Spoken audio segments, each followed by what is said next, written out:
Segunda carta de Paulo a Timóteo, capítulo 2, versos de 1 a 7.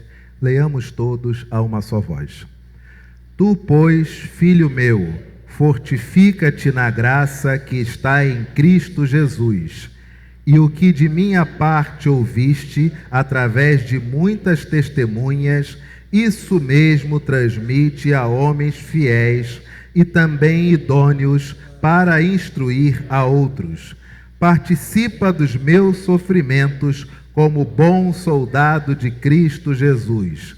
Nenhum soldado em serviço se envolve em negócios desta vida, porque o seu objetivo é satisfazer aquele que o arregimentou. Igualmente, o atleta não é coroado se não lutar segundo as normas. O lavrador que trabalha deve ser o primeiro a participar dos frutos. Pondera o que acabo de dizer, porque o Senhor te dará compreensão em todas as coisas. Vamos ler mais uma vez o verso de número 3. Leiamos todos. Participa dos meus sofrimentos como bom soldado de Cristo Jesus. A igreja pode assentar-se. Palavra do Senhor nesta manhã é uma palavra que nos auxilia a enfrentarmos o tempo presente. Muitas pessoas, ao longo desses últimos anos, têm passado por momentos muito difíceis em suas vidas. Afinal de contas, chega um momento onde nós nos deparamos com uma coisa que, quando nós somos crianças, para nós ela não existe. Quando nós somos jovens, isso está muito longe. Quando chegamos à meia-idade, ainda temos muita coisa para fazer. E, de repente, quando nós abrimos os olhos, você se depara com uma idade onde, de acordo com a expectativa de vida, você, em termos percentuais, ainda tem cerca de 10, 15, mais tardar 20 anos à frente. E aí você começa a se olhar no espelho e as coisas que você veste você não gosta. E não tem ninguém ao seu lado para dizer, então, você não gosta porque você agora mudou, você quer outras coisas, tem outros anseios. Determinadas peças de roupa para você agora não fazem mais sentido, porque você se tornou uma pessoa mais assim, mais assado, você pensa de uma outra forma. E esse seu guarda-roupa é o guarda-roupa que reflete você uma fase da vida, mas agora você está em outro momento da vida. De tal modo, especialmente os homens, que começam a perceber que conforme vão chegando a uma determinada idade, lhes começa a faltar o vigor, lhes começa a faltar muitas vezes o raciocínio lógico, objetivo, a clareza, e a família começa a bypassar, simplesmente, não, chega para lá que agora o papo é outro. Há aqueles que sofrem porque chegam a uma determinada idade onde eles percebem que futuramente perderão sua razão de viver até aquele momento. Quando os filhos já estão todos orientados para casamento e sair da casa dos pais, quando já conseguiram quitar algum imóvel e sobrou um dinheirinho, e quando pensa que vai usar esse dinheiro para alguma outra coisa, emerge a necessidade, chegou um netinho. E aí eles começam a perceber o seguinte, espera aí, quem eu sou agora? E muitas vezes o casal não percebe, só vai perceber nesse momento da meia-idade, que eles passaram, depois que os filhos nasceram, passaram 20, 25, quase 30 anos afastados. E quando os filhos saem de casa e eles olham um para o outro, não se reconhecem mais. Porque viviam exclusivamente em função dos filhos. E aqui não é critério de ser certo ou errado, não, tá? Nosso tema é somente o que ocorre. O juízo de valor é com cada um, mas que isso acontece, acontece. Muitos entram em crise porque essa faixa etária é dificílima. É uma faixa etária onde o indivíduo, homem ou mulher, tem que perceber que tipo de investimento vai fazer, porque é a sua última chance. É o último vigor. Depois não haverá mais.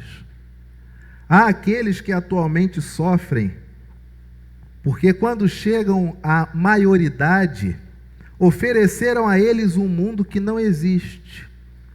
Onde os pais disseram, você é o mais inteligente do mundo, e ele acreditou. Você é a mais linda do mundo, e ela acreditou. Você é o mais forte do mundo, ele acreditou. Não existe criança igual a você, e ele acreditou. Quando chega na faculdade, ele percebe que ele é ninguém. E os pais não o prepararam para as pressões do cotidiano, para o patrão que pega no pé, que cobra rendimentos, e se não tiver, é mandado para o olho da rua. Passou a adolescência ouvindo palavras, empatia e sororidade, mas muitas vezes na condição de mulher é achincalhada por outras mulheres, e percebe que na vida real esses termos são pouquíssimos empregados. E aí, esses jovens, no final da adolescência, no início da juventude, passam hoje por uma crise enorme. Porque tudo que lhes foi dito na infância, que eles eram especiais, eram únicos, não havia ninguém melhor do que eles, cai por terra. Porque se defrontam com pessoas melhores. E o Enem está aí para isso. As crianças passam por um momento também dificílimo. O Brasil hoje registra um QI médio de 87. O que significa isso? O que é isso 87? Você vai compreender melhor agora. O QI de um símio, na média, aliás, o Brasil registra um QI de 85. O QI de um símio é 87. Significa dizer hoje que o QI médio de um brasileiro está 2 pontos a menos que um símio.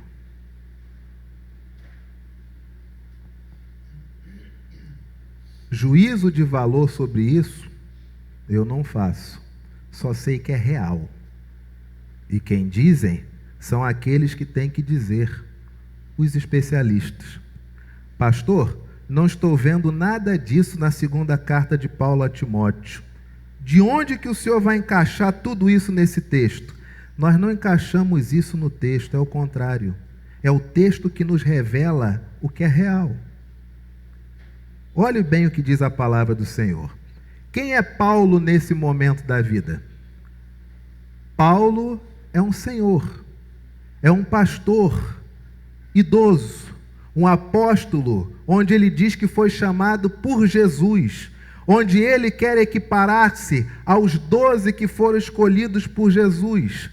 Este Paulo idoso é diferente do Paulo novo, do Paulo que escrevia para Corinto dizendo o seguinte: estou sabendo de uma questão envolvendo um jovem e a madrasta, então repreende-o para que ele possa perecer, mas que pelo menos a alma seja entregue a Deus. Na primeira carta de Paulo a Coríntios. Na segunda carta, o que ele diz? Resgata ele para a ceia. Por quê? Muito provavelmente as cartas eram lidas em público e em voz alta. Simplesmente é deflagrada uma crise de pecado em uma família, onde o apóstolo diz que tem que entregar o corpo a Satanás para ver se a alma vai para Deus. Só que ninguém deu autoridade para ele falar isso. Nem Jesus falou essas palavras. O Paulo da segunda carta de Paulo a Timóteo já é mais experiente. É um Paulo já experimentado. É um Paulo que teve muitos erros, mas teve maturidade para identificar também os seus erros. Teve muitos acertos, mas foi maduro para verificar seus erros e compreender o que tinha que deixar para trás, o que tinha que prosseguir, ir para frente. Este Paulo escreve para Timóteo. Quem é Timóteo? Timóteo é jovem. Timóteo está cheio de gás. Timóteo está cheio de vontade. Para Timóteo o mundo nasceu com ele. E ele é que é capaz, é o agente revolucionário deste mundo. Para Timóteo, o mundo tem a idade dele, 18, 19 anos. E aí Paulo escreve, pastor velho, escreve para Timóteo, pastor novinho.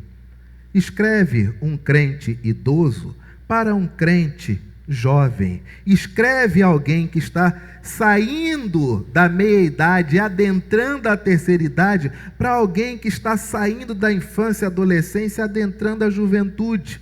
E a correspondência biunívoca entre eles é: tu, pois, filho meu Timóteo, fortifica-te na graça que está em Cristo Jesus. E o que de minha parte ouviste através de muitas testemunhas, isso mesmo transmite a homens fiéis e também idôneos para instruir a outros. Primeiro Paulo diz que um jovem deve ser fortificado na graça, e uma graça que se encontra em Cristo.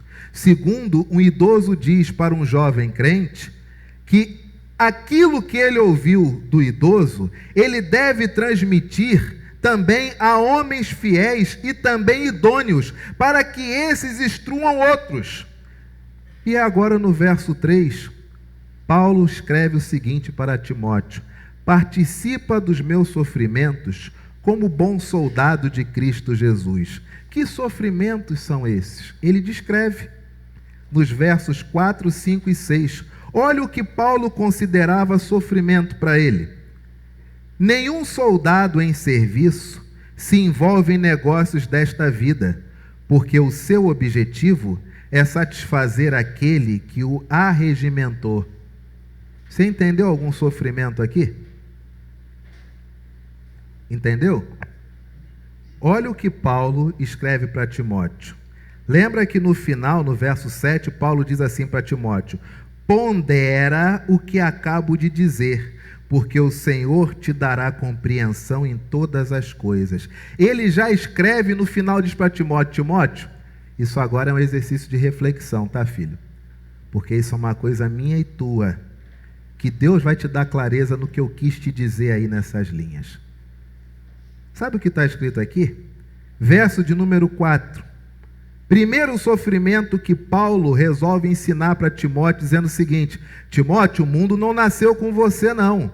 A vida, pasmem, ela é real. E sabe o que é real nessa vida? Primeira coisa, nenhum soldado em serviço se envolve em negócios desta vida, porque o seu objetivo é satisfazer aquele que o arregimentou. Sabe o que Paulo quer dizer para Timóteo? Timóteo, meu filho, é o seguinte: um grande sofrimento que nós temos nós queremos fazer tudo, nós queremos fazer o que dá na nossa telha, nós queremos nos envolver em coisas que nós obtemos alegria. Porém, Timóteo, é necessário lembrar uma coisa: nós, como discípulos de Jesus, pastores, devemos estar sempre prontos.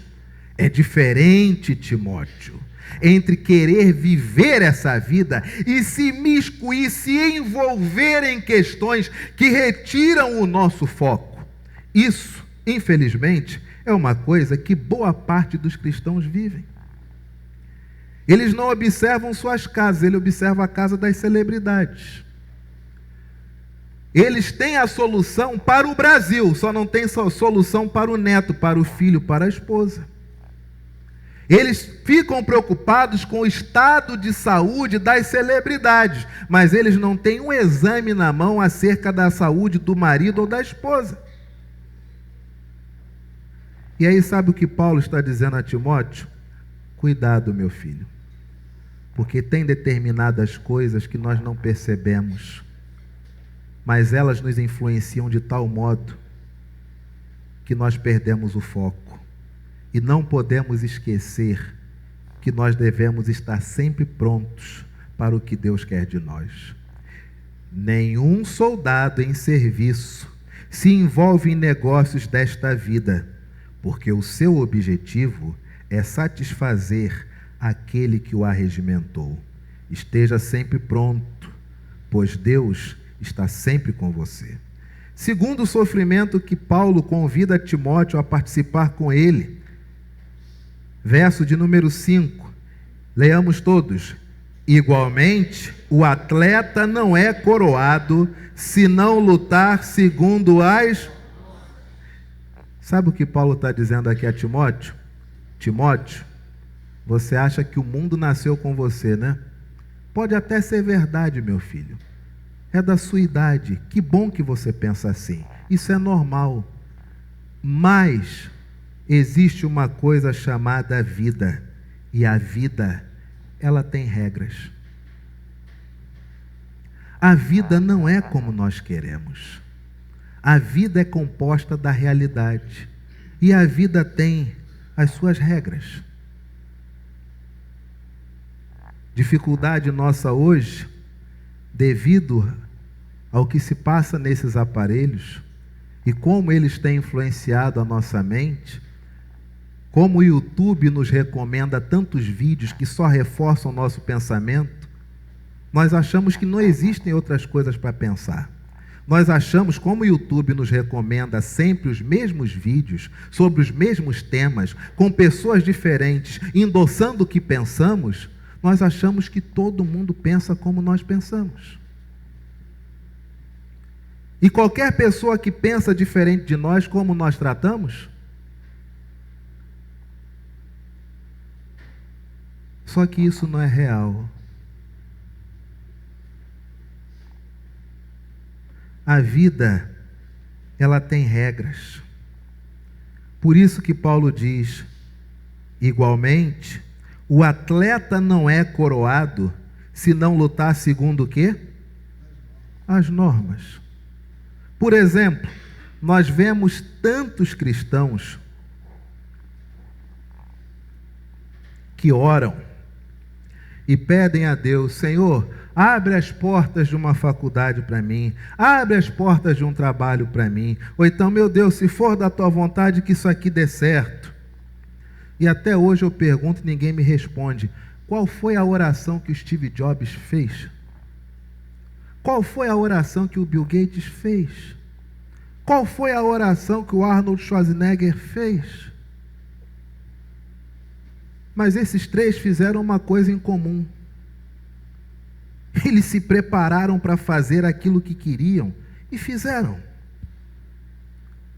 Mas os cristãos muitas vezes acham que existe um Deus, o Deus que eles servem, eles esquecem que Deus é juiz, eles esquecem que a justiça e o direito são fundamentos do trono do Senhor, eles esquecem que Deus dá a quem merece, e eles acham que Deus é o Deus pistolão. Eu não estudei, mas se for da vontade de Deus, a minha vaga está reservada. Aí vem a vida. E o que a vida faz? Ela confere o título a quem se preparou.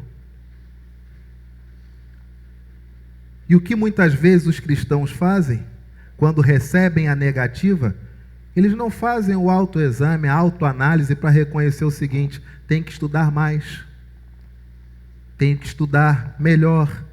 Não, o que ele faz? É Deus que não quer. Que baixa autoestima. Tudo é Deus que não quer. Tudo é Deus que não permitiu. Mas permite para o ímpio, permite para o ateu, permite para o espírita. Permite para o budista, permite para o muçulmano. Queridos, conversando agora há pouco ali com o Roldão, conversávamos sobre uma entrevista que um jogador de futebol, que sempre foi rico, ele soltou, ele deixou, ele falou, compartilhou um pequeno testemunho de vida, onde ele enumerou vários jogadores hoje aposentados, mas que jogaram na época que ele também jogava, Ele disse: olha, como eu morava na cidade, nos finais de semana, esse e aquele outros jogadores iam tudo lá para casa, passar o final de semana lá em casa. E eles passavam o final de semana lá em casa e ouvindo as conversas no quarto, hoje são mega celebridades, mas na época tudo garoto, dormindo no quarto desse outro futuro jogador que sempre teve condições financeiras, ele disse: eu ouvia o que eles conversavam e eu cheguei para o meu pai e falei: pai, eu vou ter que treinar muito mais, porque fulano, ele está aqui em São Paulo e ele está treinando para ser profissional porque ele quer trazer a família lá do interior do Nordeste aqui para São Paulo. Ciclano está jogando futebol porque quer pagar um tratamento para a avó. Beltrano quer trazer a mãe para cá. Ciclano quer isso, outro quer aquilo. Pai, eu não tenho necessidade nenhuma perto deles. Por isso que eles jogam mais do que eles, vão me engolir. Porque eu jogo apenas por prazer, mas eles jogam para a sobrevivência. E esse jogador, o Kaká, crente, mas entendeu, no meio da sua fé, que se não jogasse mais do que os outros, não seria destaque. Então, filho, segunda coisa que Paulo ensina, minha filha, para nós, através de Timóteo, nesta manhã, é o seguinte: a vida, ela tem regra. E quem estipulou essas regras foi o próprio Deus. E Ele não vai burlar as suas regras para te premiar por algo que porventura você não mereça.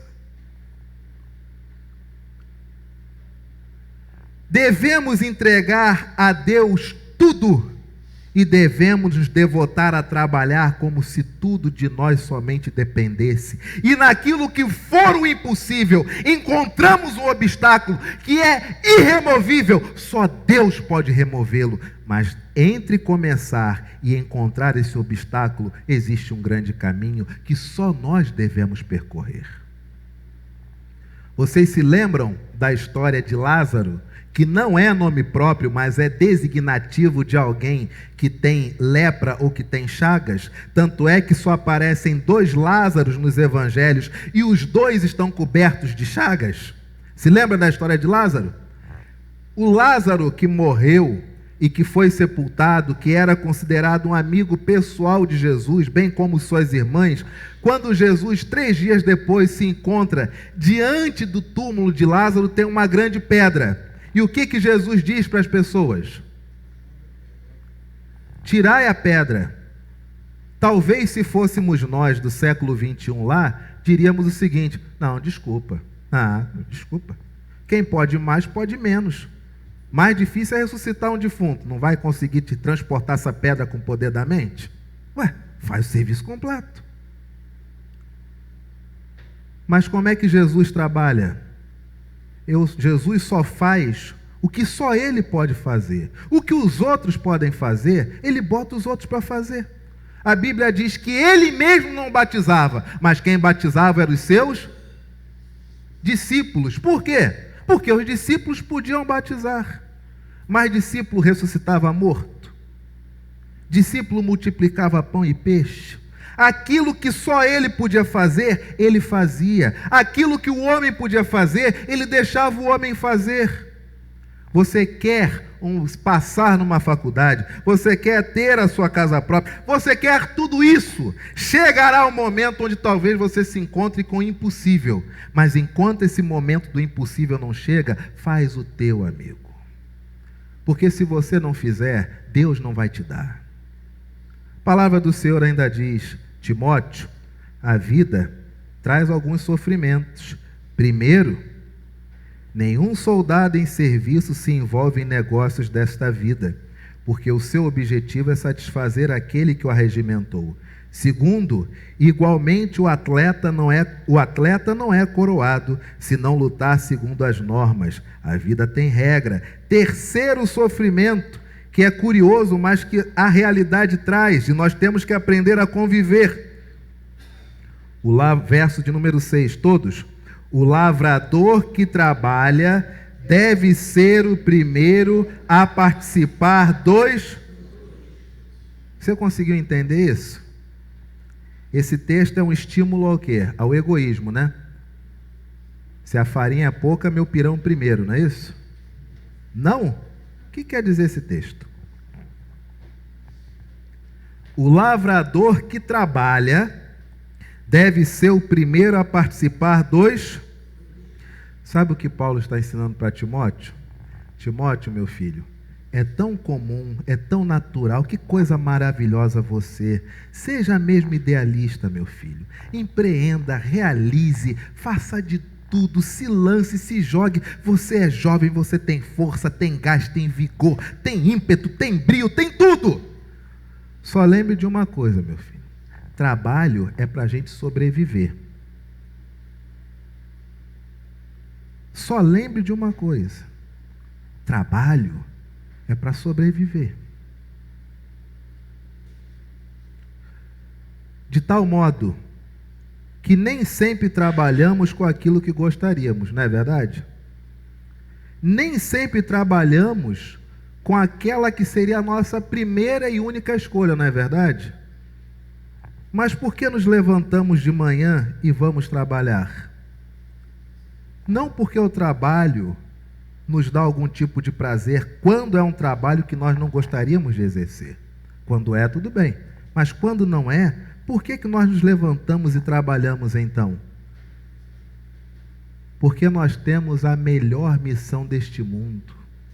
É chegar do trabalho cansado, exaurido, acabado, acabada, doida para te relaxar os pés, tirar a sandália, tirar o salto, relaxar a roupa, poder ficar à vontade, botar aquele camisão de político, aquele shortão folgadaço, sentar, não se preocupar com o cabelo e poder dizer o quê? Graças a Deus, eu auxilio na sobrevivência das pessoas que eu mais amo. Graças a Deus, com este trabalho, o meu filho está crescendo com saúde, a minha filha está crescendo com saúde, a minha esposa consegue fazer as coisinhas dela com toda humildade e sacrifício, mas faz. O meu marido consegue reservar algum para o nosso futuro, consegue resolver isso, isso e aquilo outro. Graças a Deus, apesar do meu trabalho não ser o trabalho dos sonhos, o meu objetivo em lavrar é a participação no fruto.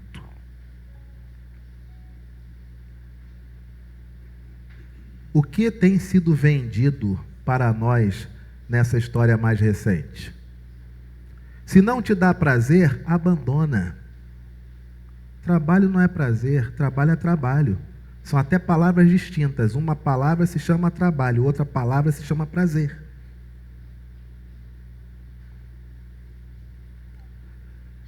Nós trabalhamos porque o nosso prazer está em colaborar, em construir, em melhorar a vida daqueles que dependem de nós. Esse é o objetivo do trabalho. Eu me lembro, há alguns anos atrás, deve ter uns 3 anos passados, quando minha filha chegou para mim e disse o seguinte: pai, eu preciso de R$200. Falei, já fiquei logo preocupado, já veio com o valor total dessa monta, R$200, o que você quer? Eu quero comprar, sei se é uma bicicletinha, um patins, algum troço desse. Você quer isso? Quero. Falei, então trabalhe. Mas que tipo de trabalho eu posso ter? Trabalhar em casa? Não, porque senão eu vou relaxar o seu trabalho, sua mãe vai relaxar o seu trabalho, sua avó vai fazer por você escondido, eu não vou ver. Vamos pensar em um trabalho. Aí eu estava comprando coco aqui na esquina, a barraca do Romildo. Aí eu olhei para o Romildo, olhei os cocos, olhei o chão, olhei as cascas. Falei, já sei um trabalho para você. Romildo, você pode fazer um favor? Pois não, pastor, só um instantinho. Pede emprego para o Romildo. Mas o que eu vou fazer aqui? Vou cortar o coco? Não quero você com faca. Já te falei. Você vai recolher as cascas, vai colocar na sacola e vai deixar sempre separado nesse horário de 12h10, para que os clientes de meio-dia, quando chegarem aqui, não encontrem o chão sujo, porque ele não pode parar o trabalho para limpar o chão. É isso que você vai fazer. Mas eu tenho que pedir para ele? Tem. O senhor pode falar com ele? Não. É você que quer trabalhar, ele é o empregador. E você vai ver se ele deixa. Vai lá. Aí ela foi, senhor Romildo. Aí ele, oh, diga, menina, eu queria trabalhar, eu posso recolher as cascas? Ele olhou para mim. Aí ele, tá, pode sim. Aí ela voltou, eu vou começar a trabalhar. Isso, já começa hoje. Pode recolher aí, amanhã nós vamos trazer essa sacola. Tem algum lixinho aí, Romildo? Tá então, dá para ela. Aí eu perguntei, você vai trabalhar há quanto tempo? Ele falou? Ela não, então pergunta para o empregador, qual vai ser sua carga de trabalho semanal? Aí ela, que dias que eu vou trabalhar? Eu falei, segunda, terça, quarta, quinta, sexta. Aí ele vai trabalhar de segunda a sexta. Aí ela, pai, segunda a sexta. Tá bom, minha filha, tá muito bem. Pergunta o horário que o empregador quer que você vá trabalhar. Que hora, seu Romildo? Ele olhava, 12h10. Ah, você pode chegar 12h10, 12h15. Ela, pai, depois da escola. Excelente, minha filha, tá tudo caminhando bem, perfeito. Então, começa um pouquinho hoje para treinar, a partir da manhã vem com material. Ela passou um mês. Saíamos da escola, parava aqui na esquina, botava a luvinha, pegava aquelas cascas, botava uma sacolinha de lixo, deixava amarrado. Quando foi no quarto dia, estava o caminhão da Conlurb. Aí ela, pai, o gari está aí, não precisa. Eu falei, não, agora que precisa, que eles estão todos cansados. Ela foi, recolheu. Quando o gari viu, o gari falou, não, tem uma coisa melhor para você, você vai operar o caminhão. Tá vendo esse botãozão aqui? Pode apertar que essa máquina vai fazer assim, ó. Ela foi toda boba, apertou a máquina, começou a mexer. Ele, agora joga a sacolinha lá dentro. Vê como é que a sacolinha vai parar lá em cima. Jogou a sacola, ficou acompanhando. Chegou em casa, a primeira coisa que ela falou para a mãe, mãe, eu operei o caminhão de lixo. Falei, viu, Gleice? Olha aí, ó, já está apta. Sem profissão ela não vai morrer, graças a Deus. Passou um mês. Quando chegou no dia 29, eu falei, Romildo, tá aqui o salário dela, toma aqui, aí você dá para ela amanhã no envelopinho, tá? E não precisa, que pelo amor de Deus não precisa, foi eu que te arrumei esse negócio, toma aqui o dinheiro. E aí quando chegou no dia 30, eu falei, minha filha, agora chegou o grande dia. Você talvez receba o seu primeiro salário, hoje é dia 30, mas o empregador, ele pode pagar até o dia 5, aí é o que vai acontecer. Ela chegou, encerrou, ele foi do envelopinho. Aí ele perguntou, confere se o dinheiro está aí. Ela, não, eu gosto do senhor. Eu falei, não, confio. Eu confio no senhor. Guardou o dinheiro na mochila, chegou em casa, falou, papai, eu agora vou trabalhar em janeiro? Falei, então, você vai perguntar para o empregador, você foi uma trabalhadora temporária. Isso é normal no comércio. Ela aprendeu ali. Ali ela aprendeu, com 8, 9 anos, que trabalho não tem a ver com prazer, tem que se sentir bem, tem que botar meu dom, não. Trabalho é para sobreviver. Prazer é prazer. Prazer antigamente era quando nossos avós, sabe os avós que tem o terreno que tu mora hoje? Sabe os pais idosos que tem a casa que tu fez uma casa em cima? E quando eu falo você, é para o público da internet que está aqui, que vai nos assistir. Esses passaram um período dificílimo, onde as regras sociais não eram tão brandas quanto hoje, mas eles chegavam o final de semana com toda alegria, por quê? Venceram aquela etapa do trabalho, da costura, da faxina, lavar a roupa, passar, levar na sacola para a madame lá na Zona Sul. Passaram tudo isso e conseguiram comprar sua casinha, conseguiram finalizar sua obrazinha, conseguiram bater a sua lajinha. Para eles o prazer era em perpetuar, deixar algo para a família.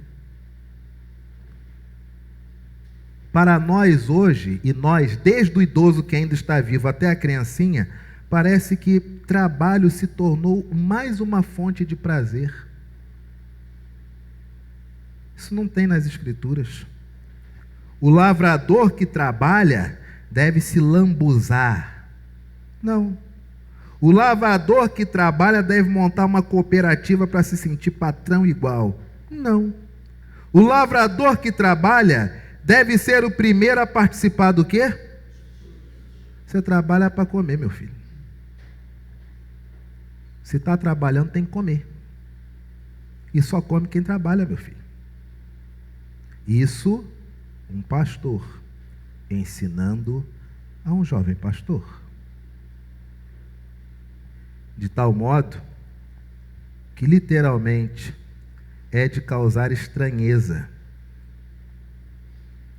em um mundo com tantas opções de trabalhos a partir desse aparelho que às vezes traz mais males do que bênçãos, mas ainda assim, com tantas opções de trabalho, você encontra pessoas que não têm trabalho nenhum.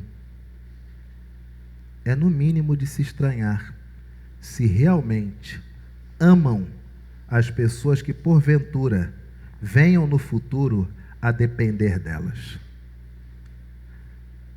A palavra do Senhor é clara e o verso de número 7, Paulo termina: pondera o que acabo de dizer, porque o Senhor te dará compreensão em todas as coisas. Igreja, estamos neste mundo, mas não percamos o foco, que é agradar a Deus. Igreja, estamos neste mundo, mas essa vida tem regras e ela vai nos dar prêmios se nós nos equipararmos aos campeões. Igreja, lembremos de trabalhar, não porque o trabalho em si nos traz prazer, mas o nosso prazer em trabalhar está em obter o fruto e compartilhar com quem nós amamos. Amém, querido?